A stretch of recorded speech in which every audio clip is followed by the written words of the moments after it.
लोग अपने अपने किताब पर ध्यान देंगे।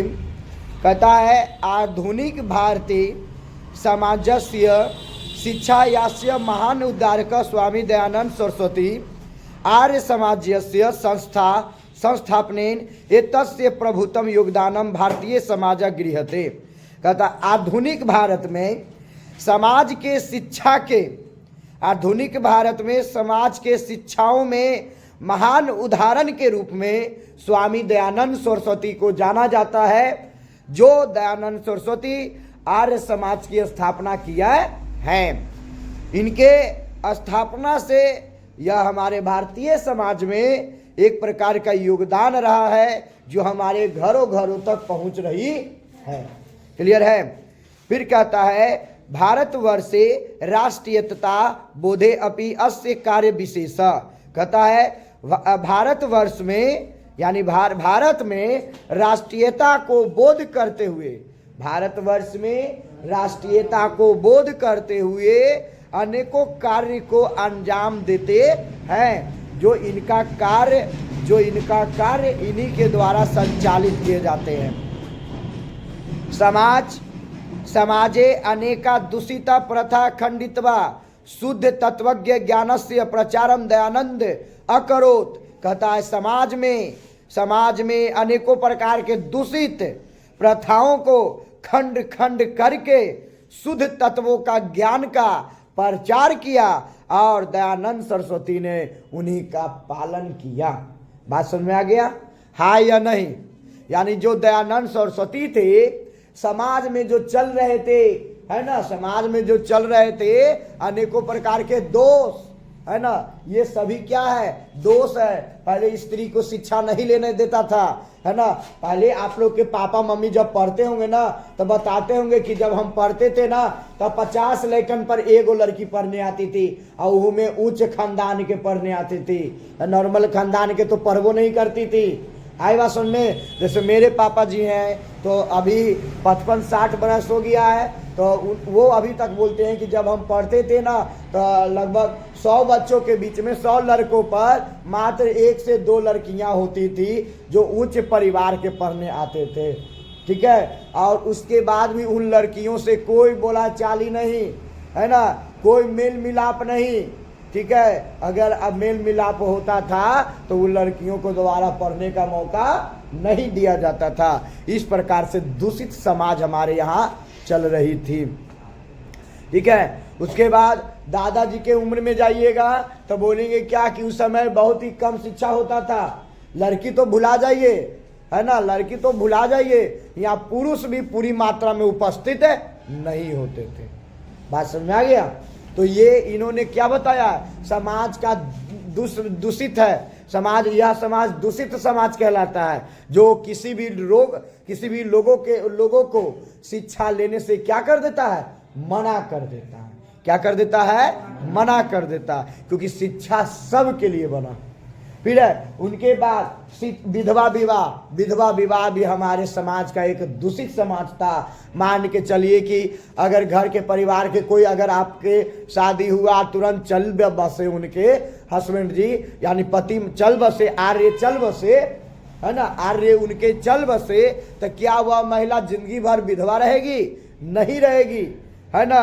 उस स्वामी दयानंद सरस्वती ने बोला कि जिंदगी भर वह विधवा नहीं रहेगी। विधवा का समय समाप्त हुआ है, अब विधवा के समय आने वाला नहीं है। तो उन्होंने उन्हें क्या किया? खंडित किया। फिर उसने मूर्ति पूजा को खंडित किया, बताए ना। उसके बाद बाल विवाह को खंडित किया।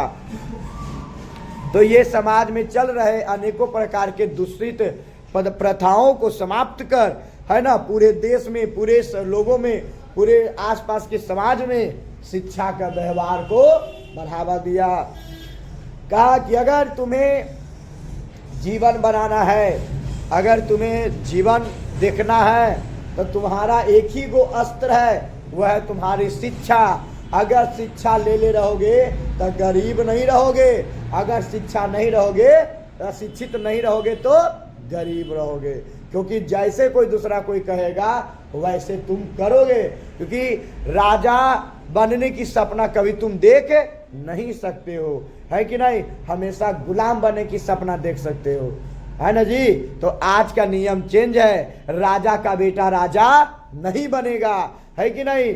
अति गरीब का भी बेटा राजा बन सकता है, जिसमें योग्यता होगा, जिसमें शक्ति होगी, साहस होगा, वह राजा बनेगा। आए बात समझ में। चाहे वह छोटे राज्य का बने, बड़े राज्य का बने, या बड़े शहर का बने, या अपने परिवार का राजा बने, लेकिन बनेगा। ठीक है। उसके बाद कहता है क्या, अयम पाठ स्वामिनो दयानंद सरस्वती परिचम तस्य समाजोद्धारम योगदम च निरूप्यते, है ना, निरूप्यते। फिर कहता है क्या, प्रादुर्भाव, ठीक है, कि उनके समाज में ये सभी चीजों को देखते हुए, है ना, उन दयानंद सरस्वती ने एक प्रकार की नई योजना का शुरुआत किया।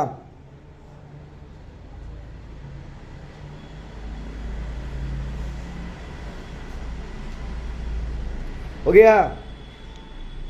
अब आगे ध्यान देंगे। अगला कहता है क्या, कि विचारा नाम व्यापक समाजो उद्धारणम संकल्पना शिखर स्थानीय। कहता है क्या, कि विचारों में, यानी अनेकों प्रकार के विचार हमारे समाज को एक नई उदाहरण देने के लिए, है ना, हमेशा वह शिखर में स्थापित रहे, यानी शिखर की तरह वह खड़ा रहे। अपने समाज को रोज एक नया उदाहरण देने के लिए क्या रहे, हमेशा तैयार रहे कि आप जो करने जा रहे हो वो सही नहीं है ना। अगर बदलना है तो बदल जाओ, और नहीं तो इसकी परेशानी तुमको उठानी पड़ सकती है।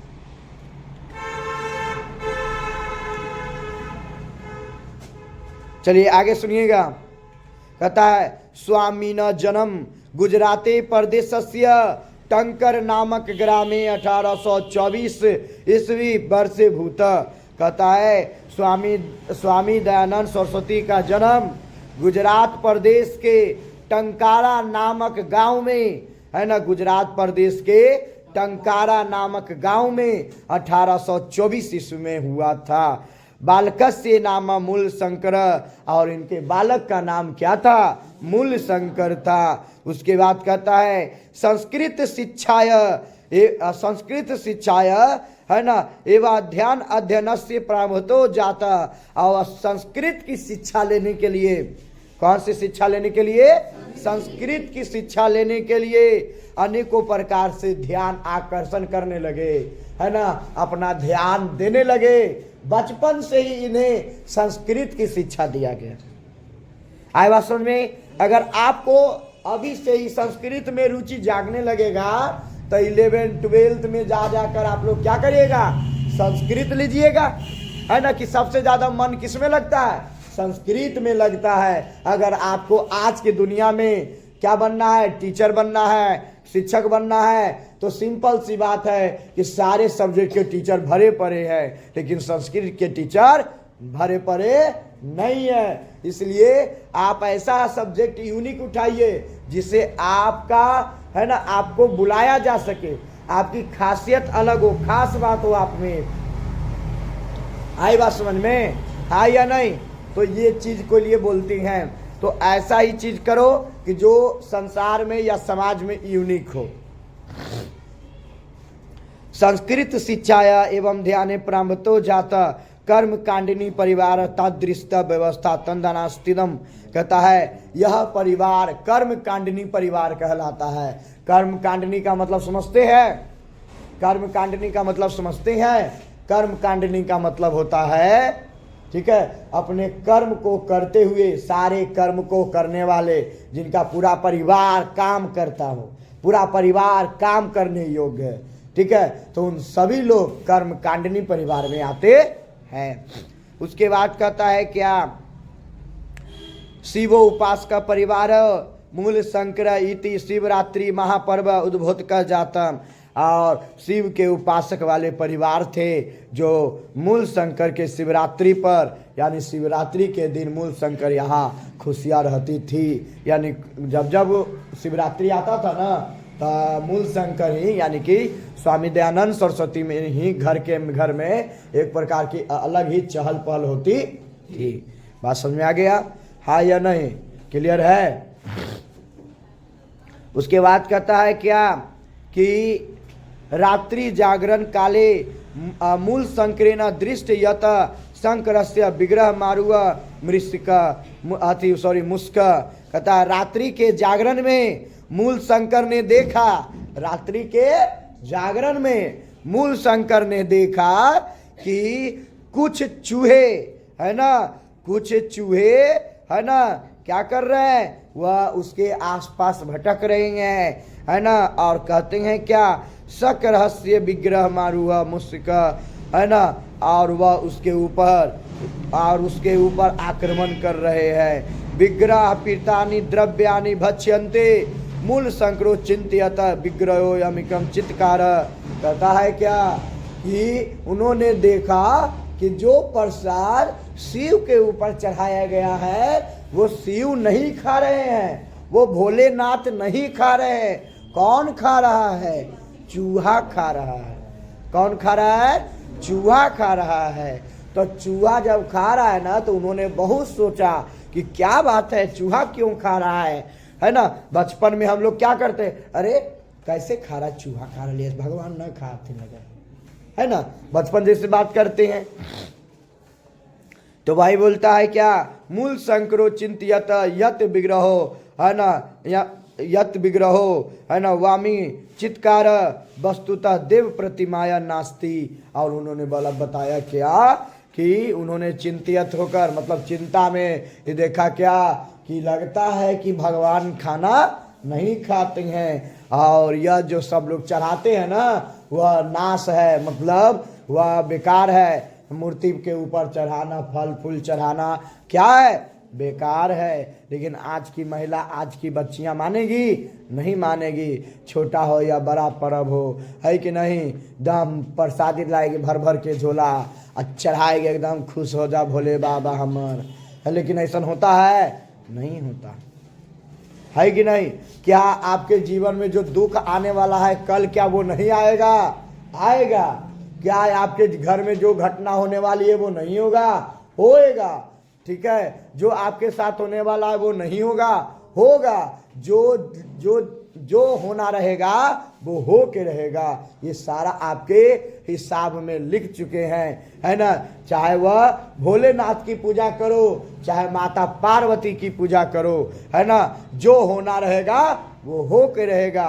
ठीक है, संतुष्टि केवल पुरुषों को ही मिलता है, स्त्री को नहीं मिल सकता है। लड़कियों को संतुष्टि नहीं मिल सकता है। शादी के बाद देखना